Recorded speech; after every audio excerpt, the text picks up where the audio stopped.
Look, let's say you're socially anxious. Okay, so what happens when you're socially anxious? You go to a party, your heart's beating.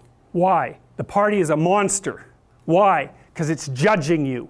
And it's judging you, it's putting you low down the dominance hierarchy, because that's what a negative judgment is. And that interferes with your sexual success.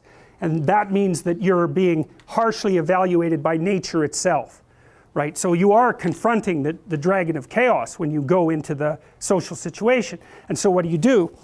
You're like this, right? You hunch over, and that's low dominance. I'm no threat. It's like, well, that's not going to get you very far. You know, but that's a logical thing to do in the face of a tyrant.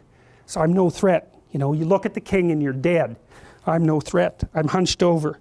And then what's happening internally? What are people thinking about me? What are people thinking about me? Am I looking stupid? Am I looking foolish? Geez, I'm awkward. I hate being here. Man, I'm sweating too much. It's all internalized, right? It's all self-focused. The eye isn't working. What do you tell people? Don't stop thinking about yourself, because you can't. It's like, don't think of a white elephant. White elephant, white elephant, white elephant. You can't tell someone to stop thinking about something because they get caught in a loop.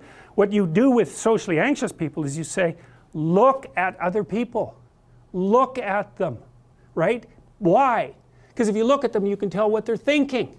And then unless you're terribly socialized, and some people are. Some people have no social skills, and so the reason they can't go to a party is because they don't even know how to introduce themselves. Like no one ever taught them how to behave.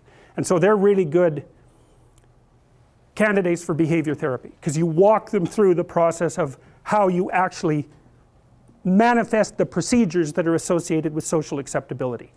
But most people aren't like that. They have the ability. So if they're really introverted and high in neuroticism, they can usually talk quite well to someone one-on-one. Why? Because they look at them. Well, if I look at you, it's another thing to do if you're ever speaking to a group of people. Never speak to the group of people. That doesn't exist. You talk to individuals, and then they reflect for you the entire group, because they're all entrained. So you look at one person, they broadcast to you what everyone's thinking, and you know how to talk to one person. So it's easy. So as soon as you focus on the person, not you, you push your attention outward, use your eye, you push your attention outward, and you start watching. Well, then all your automatic mechanisms kick in, and you stop being awkward. Because if we're talking and I'm looking here, I don't know what you're going to do next, and I'm going to put disjunctions into they're like bad chords in the melody of our conversation. And the reason is I'm not paying attention. So that's why the eye is the thing at the top of the pyramid. It's like the thing that enables you to win the set of all possible dominance hierarchies is the eye. Pay attention. Pay attention. That's the critical issue. That's why the Egyptians worshipped Horus. That's why Horus was the thing that rescued Osiris from the depths. It's the capacity to pay attention. What do you pay attention to most? What your right hemisphere signals as anomalous. It attracts your attention. It's like, this isn't going quite right. I'm not looking at that. Wrong. That's what you look at. That's what you look at. What's not going right. Because that's the terrible monster that might eat you, but it's also the place you get all the information. So that's why it's useful to have discussions with your enemies, because they will tell you things you do not know. And that's such a great thing, because if you don't know them, well, you're not very smart, are you? You know, there may be a time when you go somewhere that's the thing you need to know. And maybe your enemy will tell you why you're such a fool, you know, and a bunch of other things that aren't true too.